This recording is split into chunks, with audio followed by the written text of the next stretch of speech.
Hello and welcome to Bad for Baseball, the baddest baseball podcast on the internet, presented by Betway. I'm your host, Adam Peddle, and to my left, my other co-host, Nicholas Paleolog. We're back with another episode. It is the All-Star break, and there are trade rumors swirling. It's bye season. July 30th is approaching, and as well, we've got some hilarious shenanigans happening at the Home Run Derby national anthem that we definitely got to talk about on this platform. And then some other things later on in the show. We got some bold predictions for y'all on what's going to happen for the remainder of this 2024 season. Let's get into it. But of course, first things first, Nick, what's up? How's it going, man? Oh, it's going good, man. This is my favorite time of the baseball season, right after the whole Home Run Derby, the All-Star game, because now it is fully trade deadline season. There's nothing else? It is now, you're entering into blockbuster mode.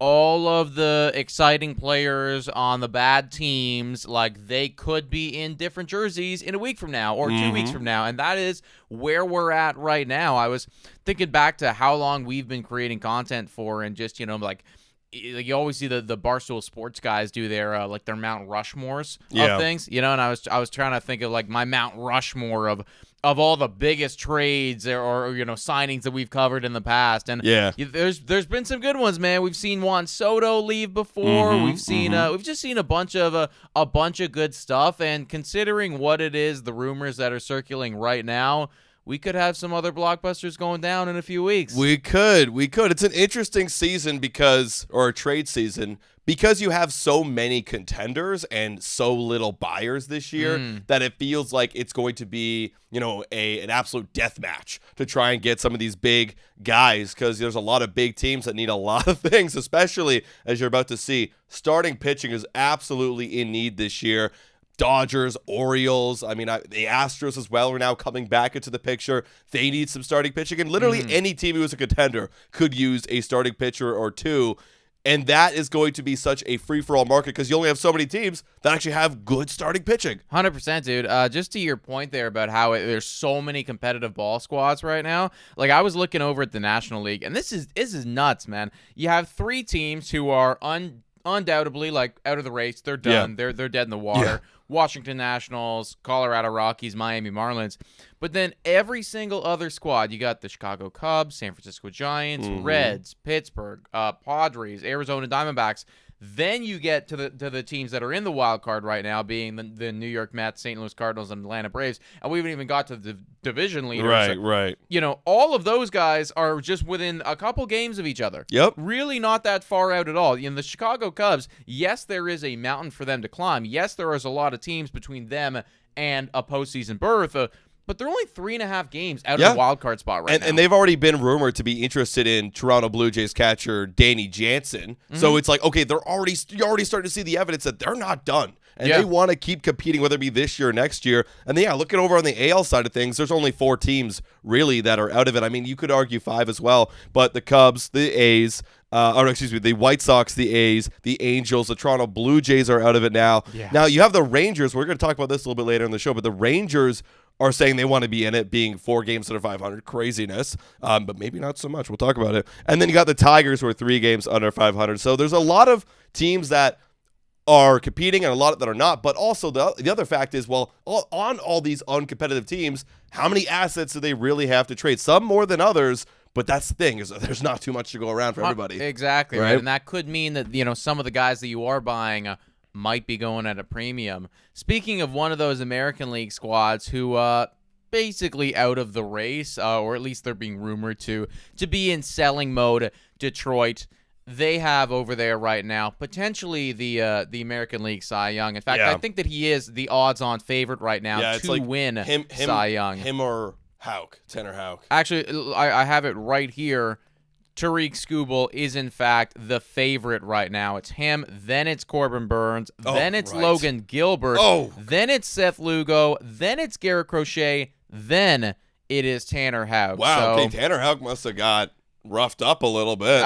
He got roughed up at the All-Star game. He's still in the mix, but there is definitely a lot of guys ahead of him. Wow. But Tariq Skubal is absolutely the heavy favorite right now, and undeniably so. He's got the best whip in all of baseball. He's got a whip that is currently, I believe, under 0.9. So nobody is getting on base right now against him. As a starting pitcher, that is insane. The ERA is in the low 2s. Innings aplenty. Quality starts aplenty. And apparently right now he could, even though it would be a long shot for it to happen, could be on the move. And the teams that are looking at him right now, you got some usual suspects here. The LA Dodgers, but then now they're entering into this conversation as one of the big-time buyers. The Baltimore Orioles as well.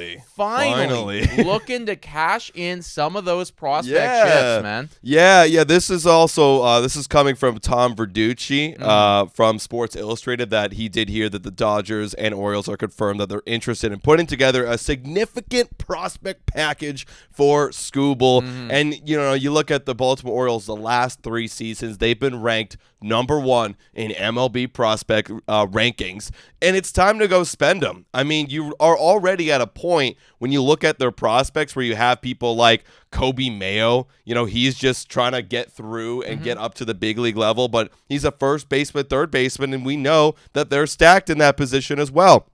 And then you obviously got Jax Holiday. They're not trading him. He's going to be staying there. But there's a lot of guys in their system building up. Samuel Basello, who's a catcher first baseman. You really think that guy's going to get an opportunity to play for a team? No, I think there's going to be an opportunity for these Baltimore Orioles to be sending him off to Detroit. And hell, Detroit could use literally anybody to go and turn this team around.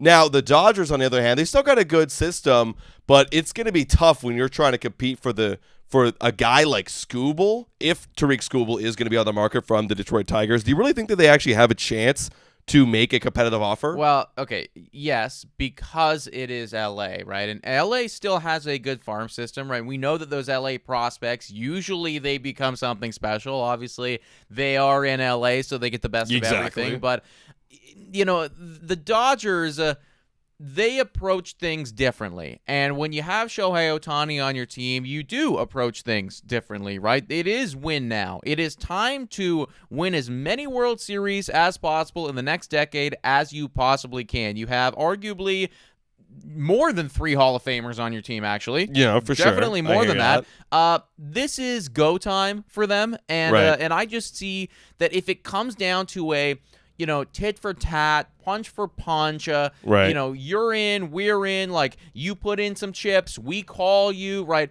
I just think that the LA Dodgers are going to outbid anyone just because that is who they are as a baseball team.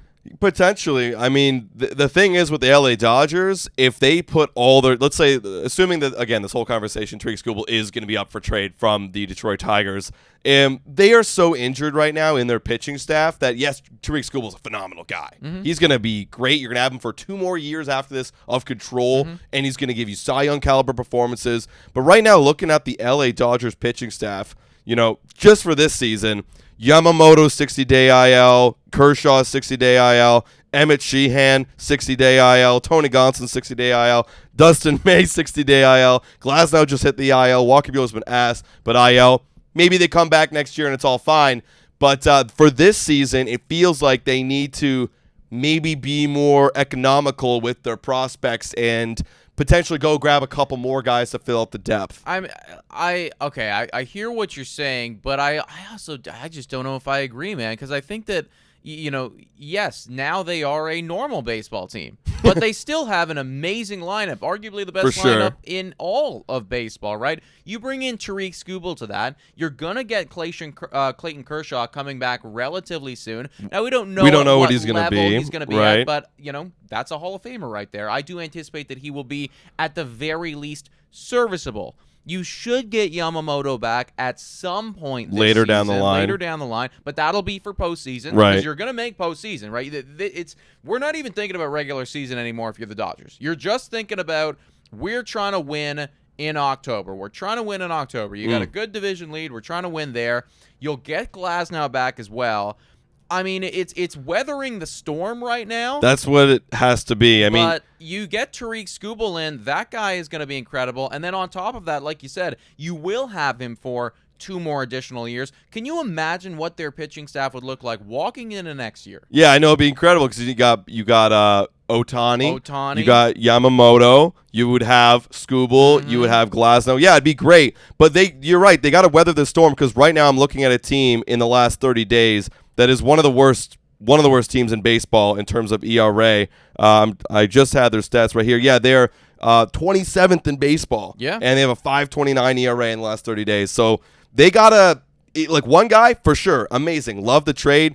But if they put all their chips to try to compete with the Baltimore Orioles to try to get them, I'm saying you might need to consider getting more additional help because one guy is going to be phenomenal every 5th day, but you also got to consider maybe considering some other options as well, multiple pieces. I think they will, though. I think that's just the way that these LA Dodgers are built, and I think that they made it very clear this offseason when they went – well, they've actually made it clear in the past several offseasons, right? Like, think about what they've done in the past 3 to 4 years. I know he's not on your team anymore, but you went out, you buy Trevor Bauer, who was at the time like the number 1 pitcher available, so you go out and get that guy.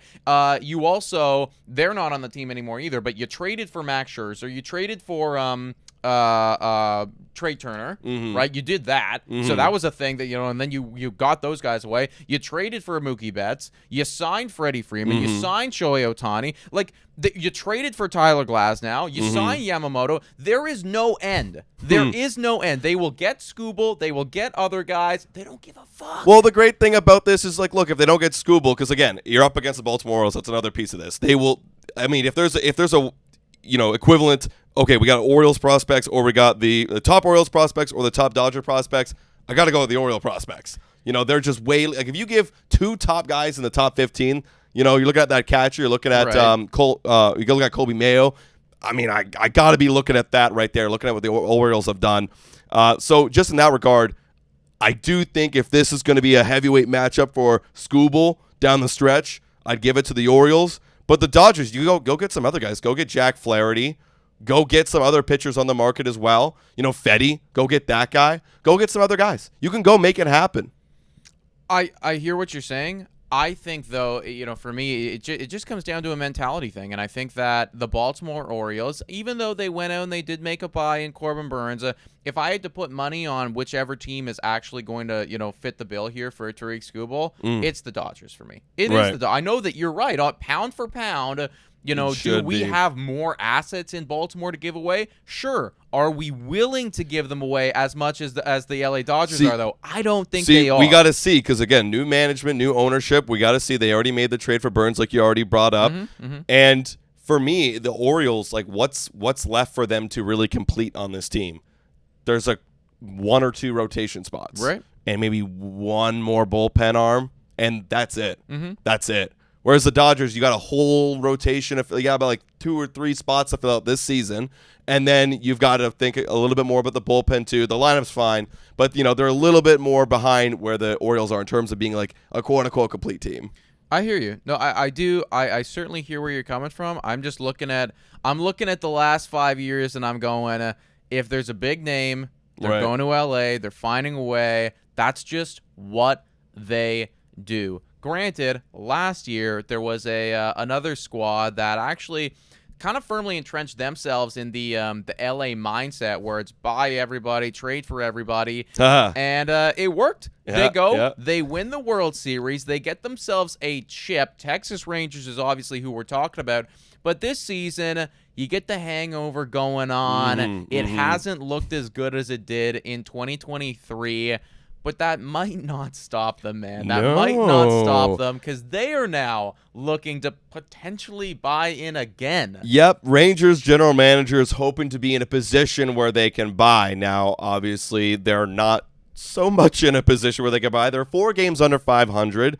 In their division, they're 5 games back. Wild card, they're a little bit closer than that. The Texas Rangers are going to be, actually, no, they're 7.5 games back. My bad. I just refreshed my page. So they actually got a better chance to win the division than to get into a wild card. So it's obviously a big long shot for these Rangers. And all season long, the Rangers hitters have been underperforming like heavy. They had some injuries, underperformances. Marcus Semien, Corey Seager's been underperforming for his standards. Adolis Garcia's been underperforming. Nathaniel Lowe's been underperforming. It's been not super encouraging. Jonah Heim's been underperforming. Not super encouraging. The one thing they had coming up was, we'll get Max Scherzer back at one point. He's back. He's great. The rotation's looking a lot better. And in the last 30 days, I was about to come into this podcast saying, what the hell are you doing, Rangers? Don't even think about trying to be in a position to buy. You should be thinking about selling. Well, last 30 days, they're starting to cook a little bit. They're third in ERA as of right now, and they're 13th in OPS in the last 30 days. So the offense is starting to get it going now. We're having that little midseason. We're warming up in the middle of the summer. ERA is getting up there.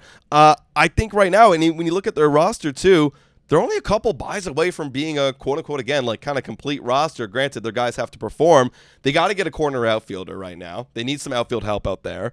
And they do need a ton of bullpen arms. They could go, if they really wanted to command that market, they could.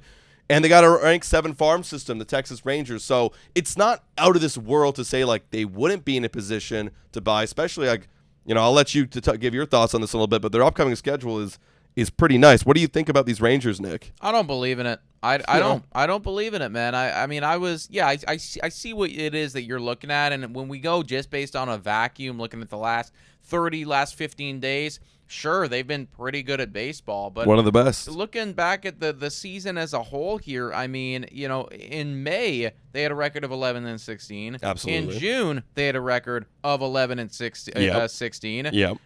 So majority of the season they have not been very good. They do have quite a bit to get through, because if they're going to win their division, they got to beat at the Seattle Mariners, but then they also got to beat at the Houston Astros. I don't think that you're going to do that.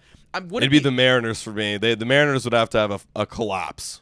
But they have to win the division. Yeah, I know. They have to win the division if they're going to make it, right? So it's like you need to beat the Mariners and the Astros. I don't see you doing that. But wild card as well. Like again, a lot has to go right, and a lot has to go right for them right now. And again, I brought up the schedule.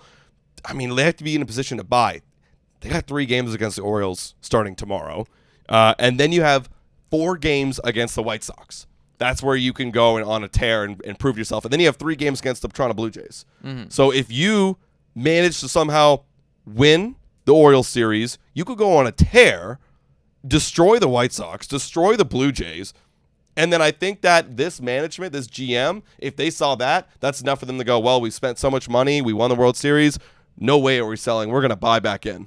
And all the credit to them, man. But you don't believe they'll actually win. Here's the thing. I, as an unbiased viewer, would love to see it. Oh, Please, yeah. Make my day. Yes. Give me something to talk about, all right? Trade for all the fucking guys and go on a run. I think it'll be entertaining as hell. Do I believe that you're actually going to win the division or, go on a run like you did last year?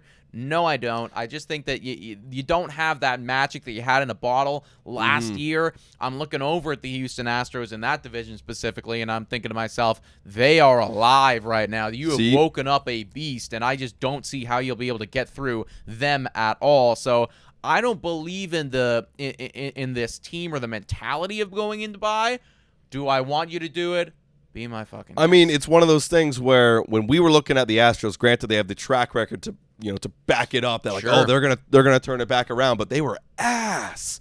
The pitching was ass. They were injured. It was bad all year, and then they turn around and we're like, there they are. It's time for the Rangers to now write their own narrative. Can you be the team that we are waiting for to break out and be scary again? This is the time to prove it. You won the World Series last year.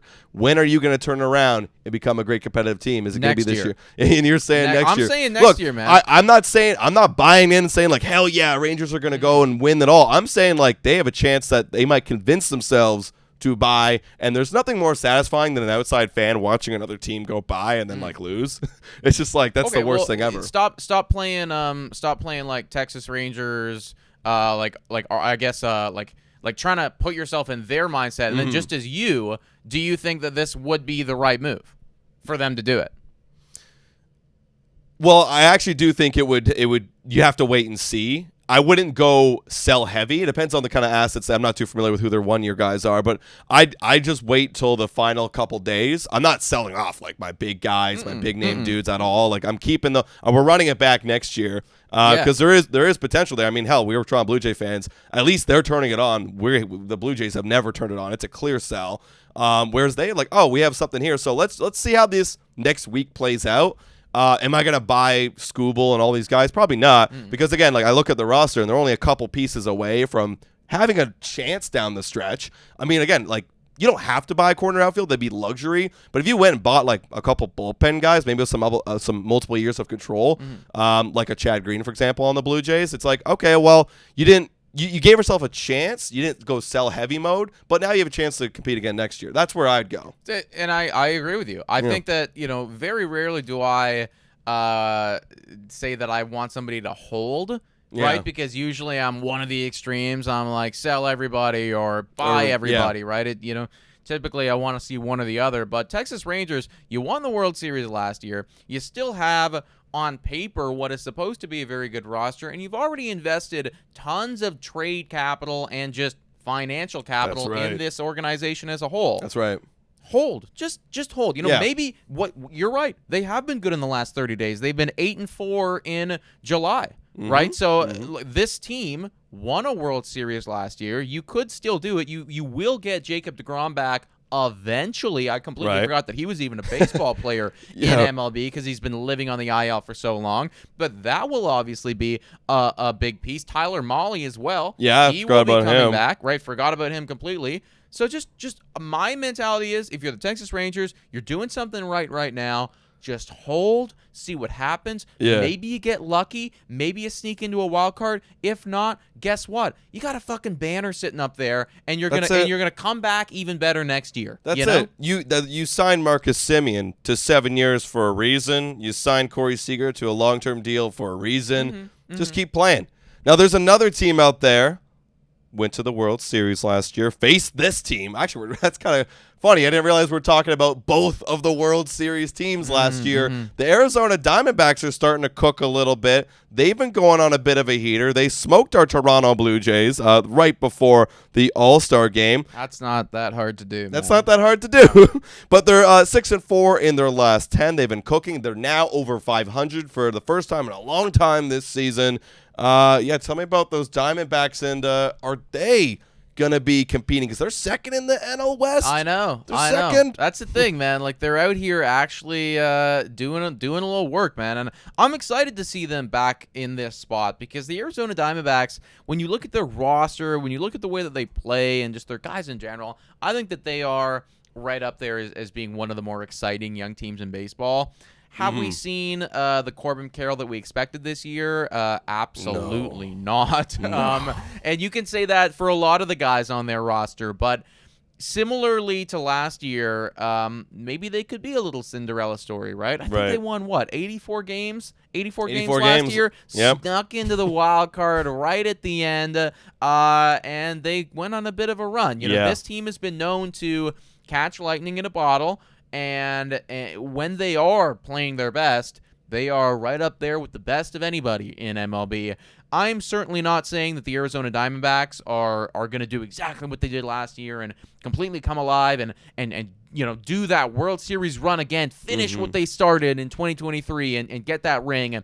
But I do think that if you're looking at a team that maybe should be buying, we were just talking about the Texas Rangers. I am not on their train at all. I think that you just got to hold. If I was the Arizona Diamondbacks GM, I would be looking at that National League thinking, okay, that That's right. We're right in the mix right there. We are right up all in there. We got a chance just as good as anybody. Right. Buy some pieces, cook with some gas, get the momentum going. I think that you could absolutely sneak your way into postseason if you're Arizona.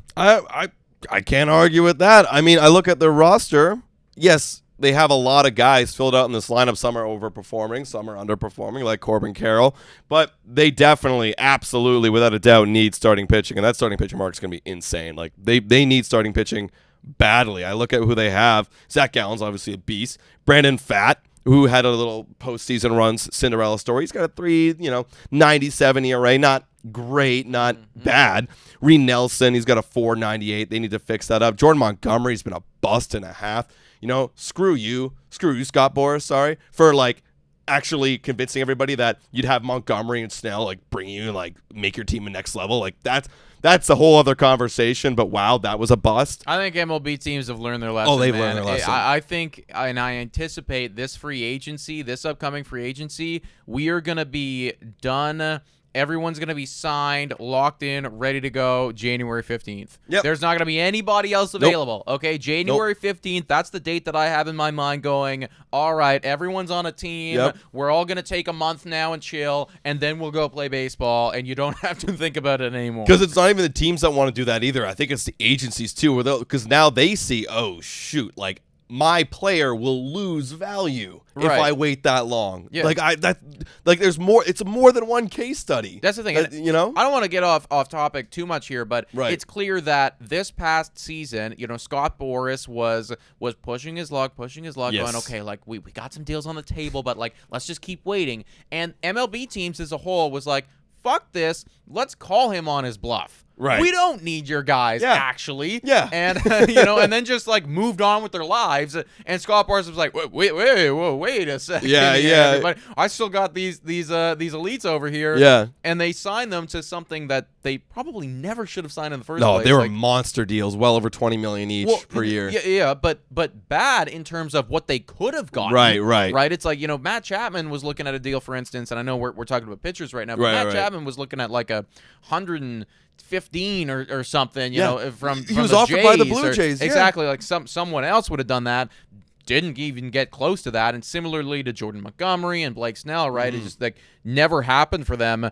And now they're pitching like ass. So everybody, the book is out right now. Everyone's going to be signed by January 15th this next offseason. Yep, I can't agree more. Going back to the Diamondbacks pitching, they need it badly. You have Gilbert Diaz barely playing the MLB, but he's been okay. But they need pitching, man. They got to have 2 starters at least coming in here if they want to make a stretch. They're around the middle of the pack in terms of their farm system ranking. This is a team that, it is wide open, and it makes a lot of sense because when I look over at the wild card, they're right out of it. They're 1 game back of the New York Mets. And I look at teams like the St. Louis Cardinals. Sorry if you're a Cardinals fan. I'm just not buying into this year. I mean, you guys have been good, but anybody can – you're going to be a, middle good team, I think, at best. But if you buy in heavy as the Diamondbacks, I think you can go on a tear. And even the Padres, too. I think you're easily overtakeable, and I think you got to buy in if you're the Diamondbacks. I think the Arizona Diamondbacks, I'm figuring this out right now. I think the Arizona Diamondbacks might have the most underrated player in all of baseball on their team in Christian Walker.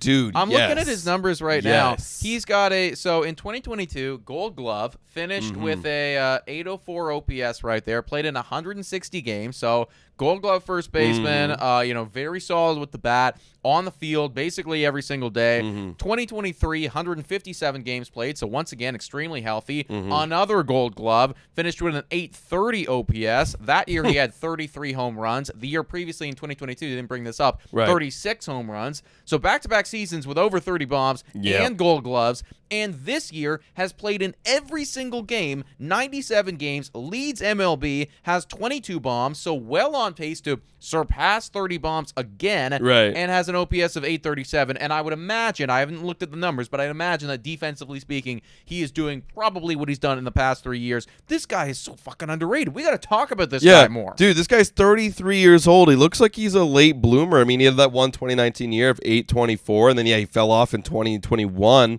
And then everyone forgot about him, and he was on the Diamondbacks when they were bad. So it's like, oh, well, no one's really giving this guy any light of day. And, you're right. This is a travesty. He's never been to an All-Star game. Wow. He has never been to an All-Star game. This is it. How Arizona, state not even on the bench? That's what I'm saying. Not even on the bench. Okay, what is going on down there, folks? If you are a fan of the Arizona Diamondbacks, why are you not voting for this guy 5 times a day? He at some point in his career, He's got to go to the All-Star game. That's extremely upsetting. I gotta look up the votes. Like, is he just not? Does he not have like the sex appeal, like the icon? Well, I think stardom. Dude, no, I think we kind of nailed it. He's just extremely underrated. Right. Nobody ever talks about him. Yes, there are some incredible first basemen in the National League. I mean, you got Bryce Harper now, who decided that he's going to be first base halfway through his career, and you're not going to win that. Kind of screwed up everybody. Freddie there. Freeman. Freddie Freeman. Oh yeah, there you go. But this guy is also very good too, and in a perfect world should at least be going to a couple All-Star actually, then you got also Pete Alonso. Oh yeah, Pete Alonso's not even that good this year, man. This got, guy's been better than Pete Alonso. He's got sex appeal. Yes, he does. You know? Yes, he does. He's got that sex appeal. I understand, but that's why Christian Walker underrated. Underrated as all holy. Wow. Yeah. Shout out Christian Walker. I mean, bring your team to the postseason. Like, this guy's got to be batting third for them or some shit. I would imagine. So. I think so. I don't know what their lineup configuration is, but he's got to be in the middle. I want to say he is when he was facing and smoking our Jays. Like, he was dominating us. Let's move on and talk about something a little ridiculous. The national anthem over there at the Home Run Derby. Quick shout out here to Greta Barr. This entire segment where we talk about this is sponsored by Greta Barr because we figured that we'd make the fun segment. Just sponsored by Greta because it's such a fun time. Go check out Greta Barr, everybody. Located in downtown Toronto. Incredible recreational bar with a bunch of different fun games. They play all the games there as well in terms of like MLB games and other sporting events too. So I promise you guys it is an incredible, incredible time. If you were there and you happen to be watching the Home Run Derby, because I imagine they played the Home Run Derby at Greta Barr, you would have had to get absolutely blackout drunk just to withstand the national anthem. And funnily enough, you wouldn't have been the only one doing it because literally That's good. I was thinking the same thing. The country singer Ingrid Andress, who sung the national anthem, this is almost old news at this point, but still needs to be talked about here. She was absolutely obliterated when she was singing the national anthem. She came out afterwards, released a whole statement because when it happened live, everybody and their dog was watching and knew that something was wrong with this woman. Either she was ill or she was just not fully there. Turns out that she was wasted instead. She made an apology. She's going into rehab, which is all good, substance abuse issues. Nothing to joke about, like very serious, and I hope that she gets the help that she needs. But holy mother of God, how many beers do you need to drink to be that bad? Well, let me just give everybody a little taste of what we heard last night. This is my favorite part, actually. Oh, man. I think that was my favorite part, the land of the free part. But, we were talking right before this, and I wanted to bring this up. But you're a professional singer. You're a 4-time nominated Grammy you should artist. be able to do this in your sleep. You should be able to do it in your sleep. But that's what we were talking about is how, again, not condoning alcoholism, nothing like that. Drink responsibly. She's going to get help. Great. But how blackout do you have to be to forget how to do the thing that you're most talented at? Yeah. You brought up Tiger Woods playing golf. Sure. How drunk would Tiger Woods have to be to literally forget how to swing a golf club appropriately? Yeah. To put it in baseball terms, it's like taking Tariq Skubal, for instance, and then saying throw a fastball, and him just having absolutely no idea how to do it. That's what it felt like, man. Like it wasn't just a little bad. It was awful. Atrocious. It was atrocious. It's going down as one of the worst. Actually, the worst national anthem in history. Yes, and it should, because it was so horrifically bad. I mean, I have utmost respect for the singers and performers and everything like that, and I know that there'll be a bunch of people who sit on their couch and go, I could do that. I could do that. You couldn't. No. You really couldn't, right? They put their heart and souls into this, and they train, endlessly. But I will say this. You could have done that, and you could have done a better job singing the national anthem than Ingrid Andress did at the Home Run Derby. I am not a singer at all. Never loved singing, hated singing in my life, but I think I would do even better than her. I genuinely do, man. I think so. I really do. I think if I just pictured I'm in the shower, I'm going to nail it. That's the thing, right? Like, I think it's actually hard to be as bad as she. Like, it's like you're trying... But yeah, that's the thing. She's trying. She's trying. She probably, because obviously she's got to be somewhat aware I am obliterator, or maybe she isn't. I don't know. Maybe that's why she go to rehab. But it's like, now I got to like kind of get these notes. Like that ending there sounded like she was trying to hit the note and she realized I'm off. And then I'm like, no, I'm really off. And I'm all up and down. Like just had no idea what was going on. Seriously, though, like, please comment down below. How many drinks do you think it would actually take? Like, what is your blood alcohol content got to be to get to that point where a professional singer, right, somebody who should be able to do this in their sleep, just has lost all capabilities to do their one skill that they're amazing at? Yeah, you guys let us know. I black out. I gotta be completely blacked out. Gotta be blacked out. Gotta be completely blacked out. I can't know where I am, but it didn't look like she was blacked out. She was standing there and she was listening, because if she was blacked out, maybe she would like start prematurely or like fumbling. I don't know. Right. I really don't know what was going on. Granted, I mean, she did look like something was up. Something was up. Something was. She wasn't all there. There was something you could tell, right? We were watching what was happening and obviously hearing it and like looking at her as like, what? There's something off about you. I'm not sure what. Obviously, the I was hammered story checks out at the end of the day. But, at the time, we were thinking, is it a Make-A-Wish kid? Is you a victim? Or, she's a victim of alcoholism. A tragic incident happened to you. And, we're like, seriously, like that's where my brain was going. And, I mean, I'm glad that we figured out what happened here. But hey, crazy. I mean, there's a lot of people out there we've been posting on our social media that are saying, hey, give her one more chance after she gets back from rehab. I don't know if the MLB will let her. Oh, I don't think so. But, like, that'd be nice. That'd be great for the storyline. Well, I tell you what. It's impossible for her to do worse than she did. Yes. It is. It is. Genuinely is. If she does worse than that when she's sober... I mean, we got to have a career change. We got to talk about doing something else. Yeah. It just ain't working right now. For real. All right. That was that segment presented by Greta. Go check it out. Downtown Toronto, King Street West. Last part of this podcast and YouTube video / show. Let's talk about some bold predictions. There was an article out there. Now that it's the All-Star break, people are trying to get some sort of news cooking, so we thought we'd do the same of some bold predictions that will happen for the rest of the season. There's some pretty bold ones out there. There's some that I'm like, yeah, you know what? I could actually see that happening. No problem at all. But, Nick, you've got some bold predictions. I've got some bold predictions. Yeah.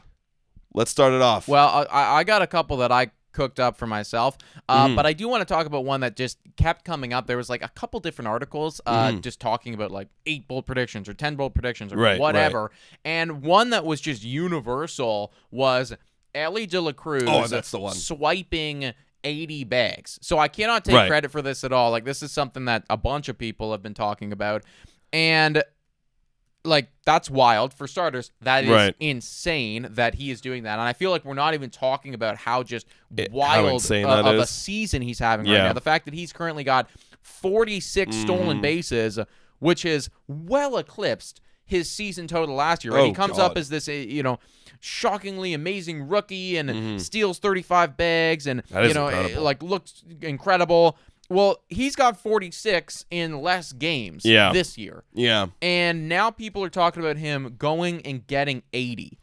What? I mean, he's not too far off. He'd have to pick up the pace just a little bit. He's played 96 games, 46 stolen bases. Do the math. I think it's just underneath, I want to say. It would be. Just underneath? It would be. He just got to he's got to get on a bender right now. He's got to get an absolute heater and get on base a little more, but he's getting on base. Yeah, he's getting on base for 346, so if he gets on base, 380, maybe you can have an opportunity to break it. Just steal every single time.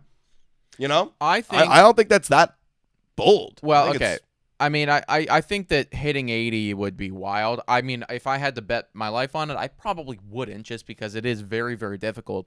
But I do need to give Rob Manfred and the MLB credit just a little bit. Bringing the stolen base back is the best thing for baseball that we've seen in years. Absolutely. When we first started making content creation, I really started getting into baseball. I mean, the best guy in stolen bases, there'd be like one or two who maybe get like 35. Yeah. And it's oh, wow, like you really went crazy this year, and then most other guys, it's like 20, if you're a stolen base threat, right? That's if you actually do it. Most normal players get like 8, Yeah, 10, maybe, maybe. right? And it's like, so, the stolen base threats, we're doing 20, a little bit more than that, not that much. The fact that we're even having this conversation that somebody could get 80, which is something that hasn't been done since 1988, by the way. That was the last time that somebody hit. Henderson? I forget who it was. Rick Potentially, Anderson? I don't know. I Probably. was reading an article about it. Don't know who did it, but 80 stolen bases back in 1988, so that was a special year back then. Yeah. This is multiple decades removed from that.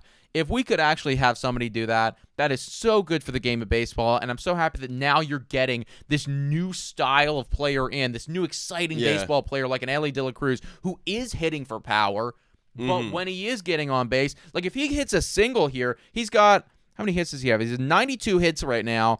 He's got 17 home runs, 19 doubles, and 6 triples. I don't know what that works out to be. Rough math. Yeah. So let's say that he's got like 50 singles on the year. Yeah. He's got 46 stolen bases. And then also walks included too. Right. How many walks does he have? He's got 45. Okay, 45. so basically every other time he gets on first, he steals. He and will turns into steal a a base. Yep.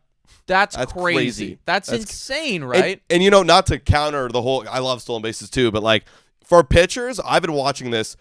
I see the Toronto Blue Jays do this all the time. Like when Corbin Carroll gets on base, he's an automatic, like I'm going to go and steal if I got an opportunity. As soon as I hate when as soon as they pick off once, they haven't even thrown a pitch yet, they pick off. Okay, well now you have one more pickoff, and then it's a free stolen base. And then they do it again. It's like, what are you doing? Well, I think what's happened is we just haven't learned the strategy. We haven't learned. Yeah, we don't know how to deal with this new thing yet. And I'm not saying this is the right strategy, but like, why are you picking off unless he's got an atrocious lead? And I think what baseball teams need to do more is incorporate the pickoff with the catcher, because that doesn't count. Right? So once you throw the pitch and then like a catcher throws it back to first, that doesn't count. I think guaranteed you have to have a good catcher. You're right. You probably got to have a righty in the box too. But you need to do that more and get that play going, because that won't count. Yeah, because the initial pickoff like that, like good morning pickoff type thing, it's not going to get them out. It's just like a threat. It's just like a, hey, stay where you are. If anything, but now you've already used one of your pickoffs. You're giving more of an advantage now to the hitter, because now the next one, like he might be thinking, okay, well maybe he's hesitant to throw another one, so I'm actually going to jump here. Yeah, I'm actually going to jump right now. Yeah, because he's probably going to want to save it for later. It's just, I think it's one of those things. Yeah, we're trying to learn the strategy. Maybe a little bit more catcher pickoffs involved, but the pitcher's just got to have the threat. Maybe disrupt the timing a bit more, holding it more. That's all you can do, at least right now, until something else better comes out. Somebody is going to figure it out at one point. You're going to have like one or two teams in one season all of a sudden, they're picking a bunch of people off. We don't know how they're doing this. They're catching people stealing. We're not sure. Right. I don't know, because I'm not that guy, but there will be a squad eventually that does it. Moving on to one of my actual bold predictions here, because I can't even take credit for that one. Yeah. But speaking about another young, exciting star, I mean, you can't go anywhere now in MLB social media spaces without hearing and people talk about Paul Skenes, right? It's all Paul Skenes, and understandably so. This kid is incredible right now.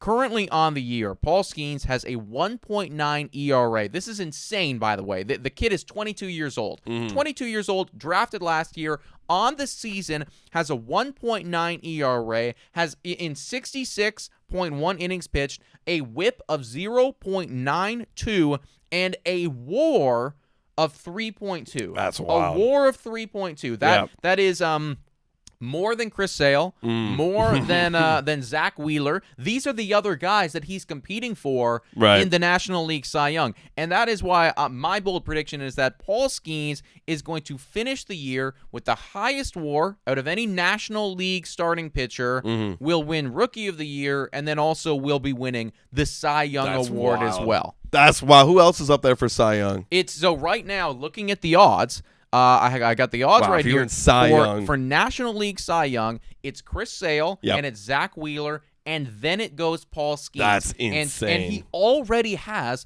with like roughly 50 less innings pitched, a higher WAR than Chris Sale and Zach Wheeler. The two guys that he's competing for. That's insane. And you know what? It would be bold as crap to say that preseason. I think he's got to continue this pace. Exactly. If he slips up, then can't have any fall off at all, because again, you are playing well behind the eight ball. They have 50 more innings than you, and people are going to look at that. That's the thing. How many does he have right now? He's got 66.1. Yeah, and he's probably got maybe double the starts he has already pitched left in this season. Like maybe he's got about 12 or 13 more starts left in him just in terms of schedule. So he'd have to be so phenomenal just like he's been the rest of the way. So maybe it is kind of bold because it's asking a lot. Yeah. And you also have to have something fall off on the other end with Wheeler and Chris Sale. That's the thing. You have to be so much better than the other guys, which is what you are doing right now. Right. What really turned, I guess, opened my eyes to it was just the fact that you do have a better WAR than these other two guys who've been playing all season long, who've been incredible, right? Who are currently the favorites to win Cy Young, and somehow you have a higher WAR than they do in many less starts. Because they've probably had a couple blow-ups, and you haven't. He hasn't had any yet. And that is what he's going to need to do if he is to complete this. I think he's capable of it, though. Literally the most electric and just fun kid to watch on the mound. He is good for baseball. Well, I'm going to jump right off of that Pittsburgh Pirates theme with the Paul Skenes. My bold prediction is I actually think the Pirates are going to be one of the bigger buyers in this trade deadline. Interesting. Absolutely, because this would open up my eyes. You right now, granted, Jared Jones just hit the IL about 2 weeks ago, but he should be coming back very soon. Right now, you have two of the most exciting, young, very talented starting pitchers in all of baseball, and Jared Jones and Paul Skenes. And they throw gas. And how often are you going to get exciting young pitchers that throw gas, that are dominant, without hitting Tommy John? At one point, one of them will have Tommy John, then the other will have Tommy John, or both will have Tommy John, and it will be not good for the Pirates' rotation. I think, looking at their lineup, it's not good, but their pitching is so great, and they're right there in the wildcard race, only 1.5 games back. The NL is completely open. They've got one of the more top prospect systems in all of baseball. And I think if they go in and they sell and they start buying in heavy because they realize, well, we don't have another opportunity. It's been years. I think they could go buy 5+ players at this deadline, whether it be a couple bats, another rotation arm, a bullpen piece. I think that's my bold prediction, is that they see the writing on the wall and we got to go do it. Well, it's funny that you're bringing up the Pirates just after mine right there, but I remember we made this comparison when we were talking to the Baltimore Orioles. When Adley Rutschman came up, he was the catalyst over there, right? He was, and now he is the franchise player for them. Even though on the season you could argue, oh, Gunnar Henderson's doing better than him, and there's some really great talent over there. It really feels like Adley's team, and he's the guy, he's the cornerstone player. If you have him, you're going to be competitive. I look at Paul Skenes right now; he's 6-0.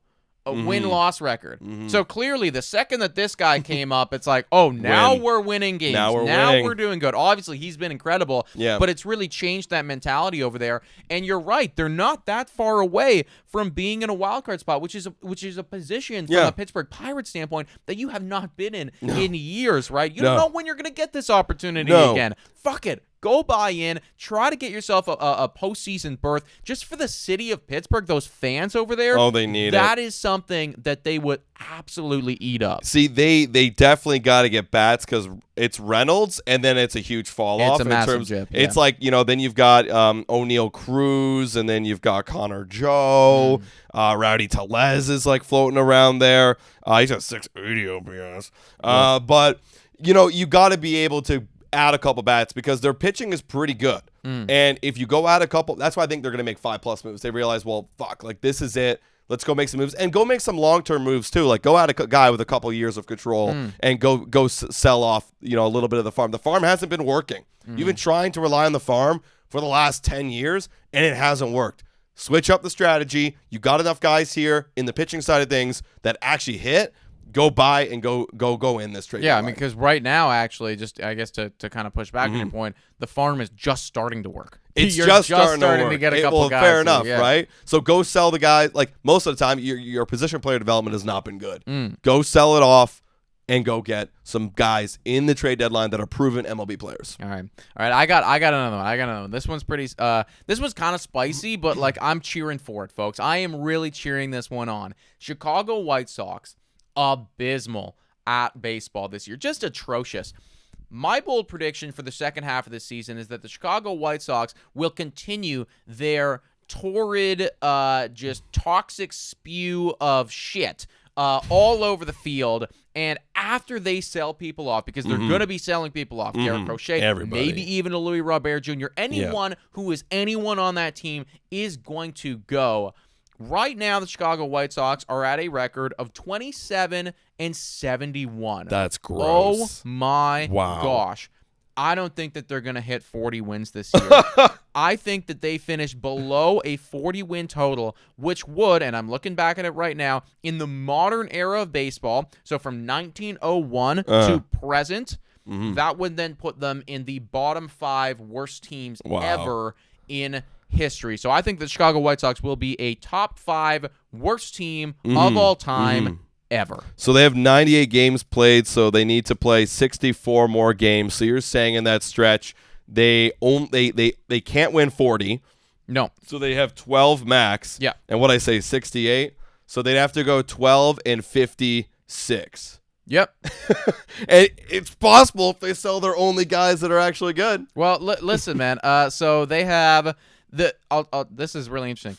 Their pitching in the last 30 days is ranked 8th in baseball, 3.6. Oh, they gotta trade it all. But they're gonna trade it all Trade away. it all away. Anyone with any value is gonna go. Yeah. Their hitting in the last 30 days is last in baseball, 30th by a mile, and on the season is last in baseball by a mile. So the one positive thing that they have right now is going to go. And in the last 10 games, so even when they're having this positive thing, they're 2-8 in 2-8 in the last 10. They're 2-8 in the last 10 while they're having this good pitching. Garrett Crochet goes, Fetty goes, right? You're done. You are now a dog. You're already a dog water team, but now you're past dog water. Like you're fucking. You are sewer rats. Just garbage. Just absolute garbage. And I think they're going to be a top 5 worst team of all time ever. We're coming close to the end of the show, but like I just want to say, like, how shitty would it be to be a Chicago White Sox fan? Like, do I even say I'm a White Sox fan anymore? I'm moving, because how does it work? They're on the south side, right? Yeah, I'm moving to the north side. I'm moving up north. I'm becoming a Cubs fan. Fuck all this. Literally, the Chicago Cubs, at the very least, they're not even having the best season ever, but at least they're not like this. This is so abysmal, bro. Remember, I was looking back, I was pulling up because we were doing a lot of trade conversations and like teams who are buying and selling like a couple years ago, and I had some graphics. So I pulled up an old graphic file, and I saw that the White Sox were up there for like buyers. Like we had them like heavy buyers because they won like 90 games or something.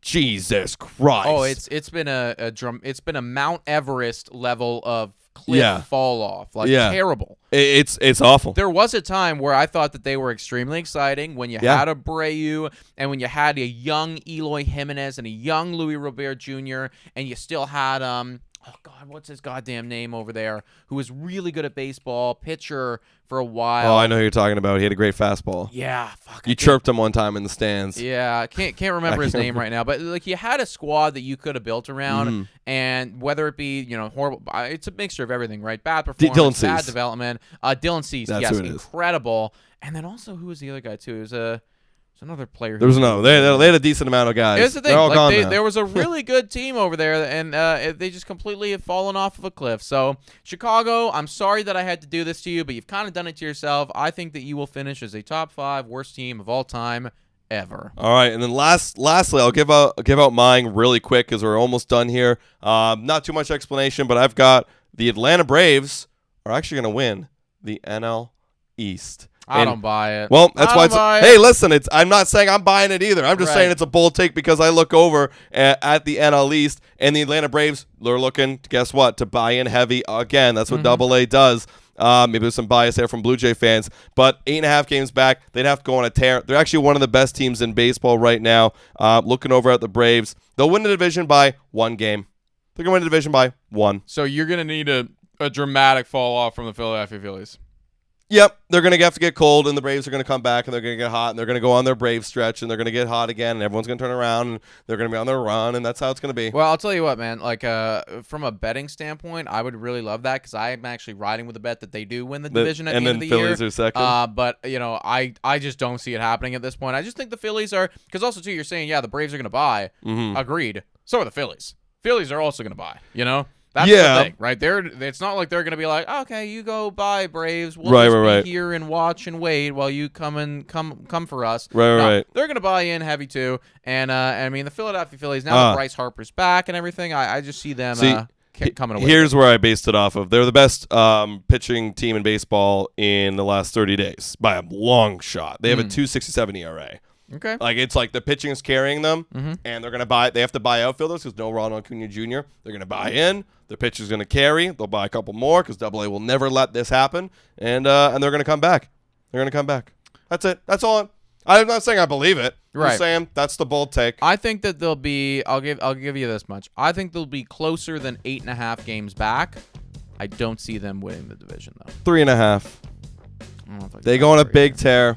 That's what's going. Again, I'm not saying I believe it. I get it. I'm not saying I believe it. It's bold. It is bold, man. That's all it is. You guys let us know in the comments down below. Which of these bold takes are you riding with? If you haven't already done so, please hit the like, smash the subscribe button, folks. Weekly podcasts every single Thursday. Baddest podcast on the internet, presented by Betway. We appreciate you guys. We love you guys, and we will see you next Thursday. Cheers.